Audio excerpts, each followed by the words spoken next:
What's up, guys? It's Brad at Yamaha Marine Center. Today we are not at 1515 Wells Road in Orange Park, which is where the dealership is, but we are at a local marina, Palm Cove, because we have a very special listing. A gentleman bought this boat about 1.5 years ago and is no longer able to run the boat, so we now have to sell it. It is a 2019 Crevalle 26 bay, which they now refer to as their HCO, which is a hybrid crossover. So as the name entails, it is a hybrid boat.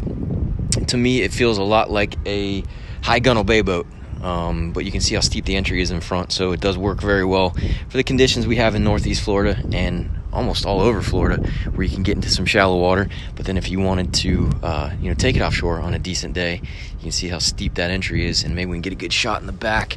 But you see how quick it flattens out. I don't know how well it shows up in the camera, but right about midship, going all the way back, it flattens down to like, I think, a 16-degree dead rise, and then there's a nice flat pad back there because you can see the prop where it gets a nice clean bite of water. So it's a really good performing boat. A lot of performance-oriented features, like these aggressive strakes all the way down the length of the boat, help the boat plane quicker. I mean, these things have almost no bow rise whatsoever. And then that aggressive chine, and it almost has a secondary chine right above it to help deflect water. Really well-designed boat, well thought out. The gentleman that clean sheet designed this back 2013, 2014, used to work for some pretty reputable companies and then started this company. But since then, boats haven't changed a ton.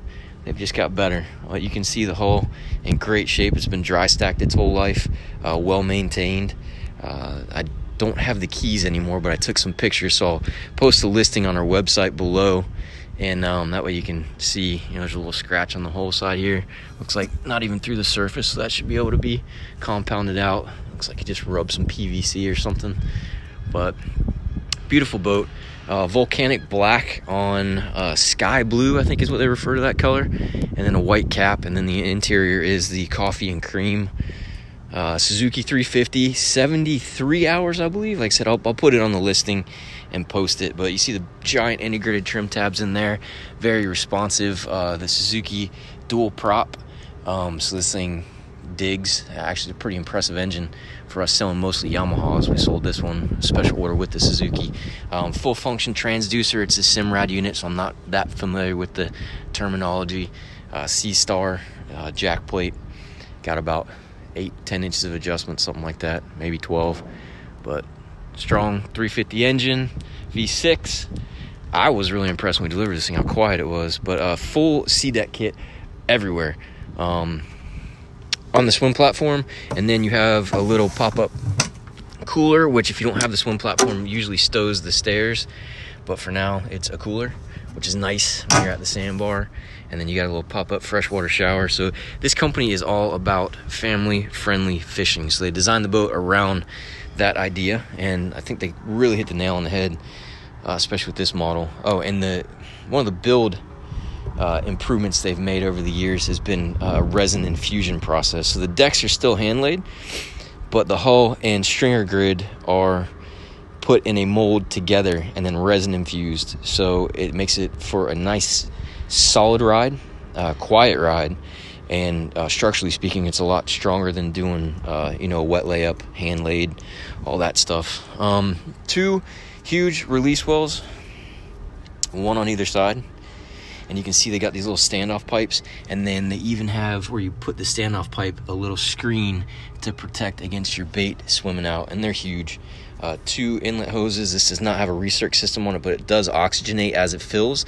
And then we have the LED lights in the box, of course, which is nice. Friction hinges everywhere, so there's no gas shocks to get in your way. And the lids don't slam if you let them go. Seat. It's a pop-up seat in the back. Nice big seat, 2 adults, pretty easy. See that cooler stowed under there? There's a little lever right there, which we'll see if we can actuate that real quick so you can take a look at what I'm talking about. But you just pull the lever to the side and lift up on the seat, and then the whole seat pops up. And this is one of the features that I really like about this company. You know, you can tell people are boaters when they think about stuff like this, because then you can have full access to this box, which I use as like a removable fish box depending on what you're catching, and then you have full access to the bilge back there, which I strap the cooler back in like a dummy, so pulling it off will take too long. But check the pictures on the listing, because you can see the bilge, all the pumps, high and dry out of bilge water, really well thought out. They even go to the extreme of putting a little knob inside the bilge on the back end of the drain plug. That way, if you forget to put your drain plug in at the ramp, you can actually get into the bilge in the water and put the drain plug in from inside. So just little neat things that they think of. Huge hardtop, good weather protection, rocket launchers. It's all powder coated with a metallic powder coat. I believe the color that they call this one is Argento, which matches good with the coffee and cream interior. More rocket launchers on the leaning post. Bait prep center with removable cutting boards, which is cool. That way, if you're prepping baits, you can walk them to the front of the boat without having ink or blood or something like that drip all over the place. We can see sea deck again all over the gunwale cap, in the cockpit, on the casting deck. It's everywhere. The combing bolsters pads there, that was an option that we added too. The Yeti is a standard with the slide out. That does slide all the way out. Pull this pin, the whole cooler gets exposed, so you can open the lid, and then tackle center in here. Freshwater sink, so again, cut your bait, wash your stuff, room for tool storage. Molded fiberglass leaning post. Flip up bolsters on the helm chair, flip down armrests, and then you have some cup holders there, and then the helm. Good looking helm. Glass bridge, glass helm, whatever you want to call it. It's I forget what they call this material, but it looks like a pounded metal. It's really attractive. It's all flush mounted with the two NSS 12 Evo 3s, I believe is the generation on this one. And then you have a voltmeter on this. It actually pops up with your battery voltage. And then you have your USB in charging port, 12 volt Fusion remote, which you can control through the sim route as well. And then all your gauges in here. Switches are all backlit bokeh, so they're, you know, when they're on, they're lit. I think all of them are 1 or 2 press, so either light up blue or red. Lenco electric trim tabs with the LED switch, and then you got your nice Gussie, I think is how you say it. Upgraded steering wheel, and then the switch for the jack plate, and then your VHF. It is rigged and ready to go.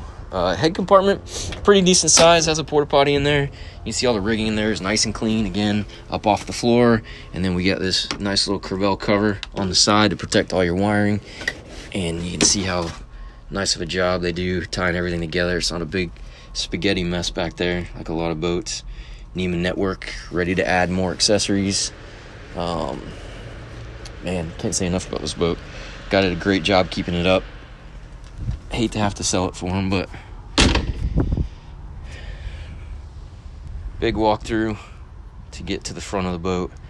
Boat's 25 feet 6 inches overall, so it's, you know, smaller 26, but it's 8.6 on the beam, which is nice.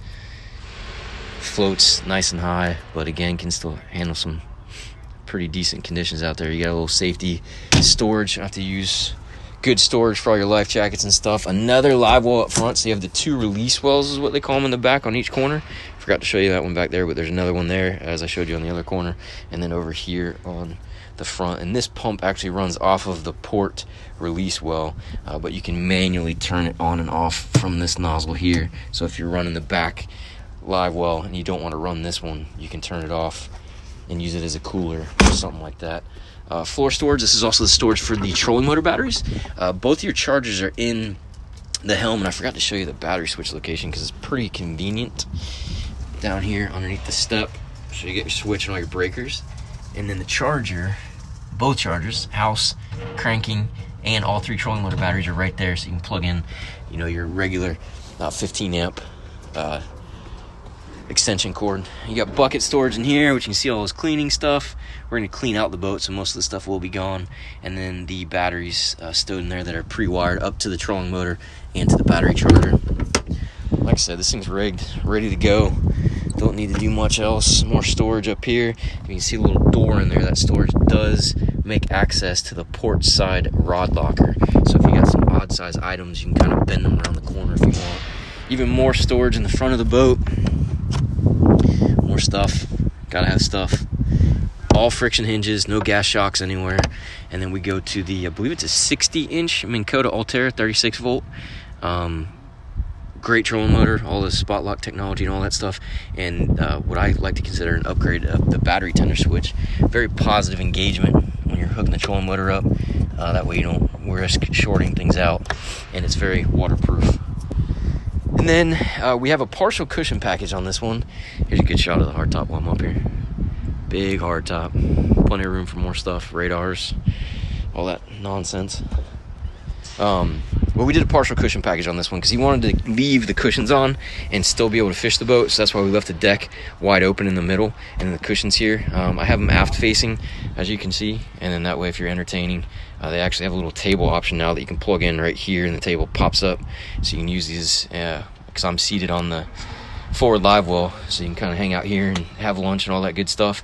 And then if you're really going to do fishing, you want all this stuff off the backrest. I say easily, I'm gonna make a fool of myself probably, but pull out.